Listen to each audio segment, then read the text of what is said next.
magaca Allah ayaan ku bilaabayaa. Allahaasoo ar-raxmaani naxariista ballaaran naxariista, Allahaasoo ar-raxiimi naxariista gaar ahaaneed naxariista. magaciisa ayaan ku bilaabayaa. Ilaahay subxaanahu watacaala qur-aankiisa wuxuu ku yidhi: yaa ayuha nabiyu nabigaanow, idaa dallaqtum markaad furaysaan annisaa'a dumarka, fadalliquuhunna fura mustaqbilaatin xaaleyihiin kuwa qaabilaya dumarka liciddatihinna cadabaxooda, wa axsuu ilaaliya alciddata ciddada ilaaliya, wattaqullaaha alla ka baqa ragow, rabbakum rabbigiina ka baqa, laa tukhrijuuhunna dumarkii ha ka saarinina min buyuutihinna guryooda ka saarinina, walaa yakhrujna ayagana ee bixina dumarka ilaa an yaatiina inay la yimaadaan maahane bifaaxishatin xumaantaasoo mubayinatin ee cad. wa tilka axkaamtaasi xuduudullaahi waa ilaahay xuduudiisa. waman qofkii yatacadda ka tallaaba xuduudallaahi alla xuduudiisa faqad dalama wuxuu dulmiyey nafsahu nafsadiisa. laa tadri moogid kan wax furayo lacalla allaaha alla inuu mudan yahay yuxdisu inuu keeno bacda daalika dalaaqaas kadib amran xal. faidaa balaqna dumarka markay u dhowaadaan ajalahunna muddadooda, fa amsikuuhunna dumarkii haysta ragow bimacruufin wanaag ku haysta, aw faariquuhunna ama dumarkii iska sii daaya bimacruufin wanaag ku sii daaya. waashiduu markhaati geliya dawey cadilin cadaalad laba u saaxiiba, minkum ay min rijaalikum nimankiina ka mid ah.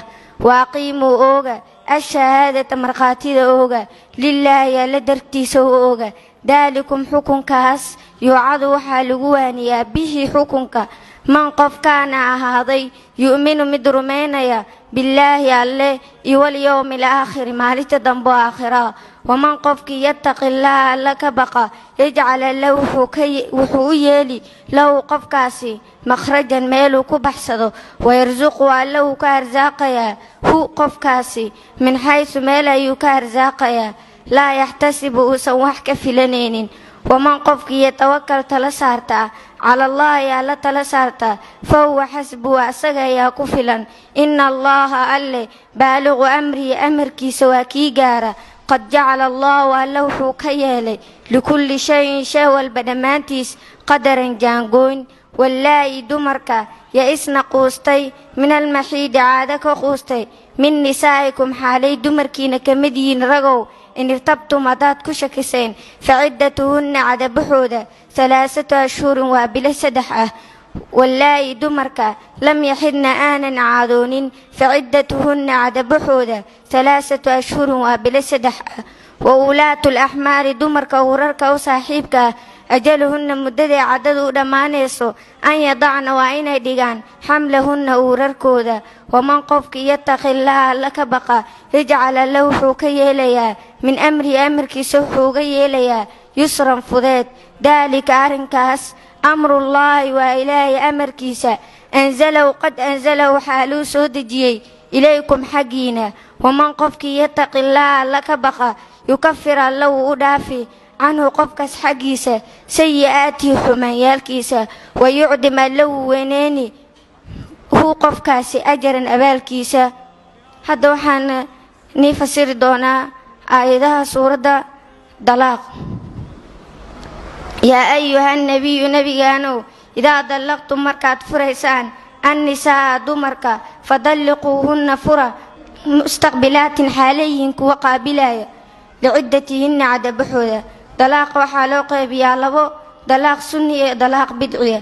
dalaaqa sunniga waxaa lahaa gabadha waa in la furaa iyadoo daahira, ayadii ninkeeda aan is arkin, ama gabadha ayadoo uur leh uurkeedana waa cad yahay la furaa. dalaaqa bidcigana waxaa lahaa gabadha waa in la furaa ayadoo caado u joogto ama ayadoo daahira ay ninkeeda is arkeen. gabdhaha furiinkooda waxaa loo qaybiyaa 5: gabadha saqiirada, gabadha caado ka quusatay, gabadha ayadii ninkeeda aan weli is arkin, gabadha uurka leh iyo gabadha caado u timaado. 4 gabdhood dalaaqooda sunnina ma noqdo bidcina ma noqdo. waa gabadha saqiirada, gabadha caado ka quusatay, gabadha caado ka quusatay, gabadha uurka leh iyo gabadha ayadii ninkeeda aan is arkin. markay xal u helaan waa isfuri karaan. dalaaqoodana sunni ma noqdo bidcina ma noqdo. gabadha caado u timaado dalaaqeedu waxaa waaye 3 xukun: 2 xukun aan banaanayn iyo mid bannaan. labada aan banaanin waa gabadha in la furo iyadoo caado u joogto ama ayadii ninkeeda ee is arkeen kan banaanna waxaa waaye gabadha waa in la furo iyadoo daahirkaas ayadii ninkeedana isku arkin wa ahsuu ilaaliya alciddata ciddada ilaaliya ciddada waxaa loo qaybiyaa labo ciddo baahinaa ciddo rajciyaa ciddada rajciyada waa in gabadha lagu furaa hal ama labo gabadhaas waxay xaq u leedahay in la siiyo guri iyo nafaqo ninkanaasna wuxuu xaq u leeyahay inuu gabadhiisa soo ceshto ciddada baahinadana waa gabadha lagu furay 3 gurina ma laho nafaqana ma laho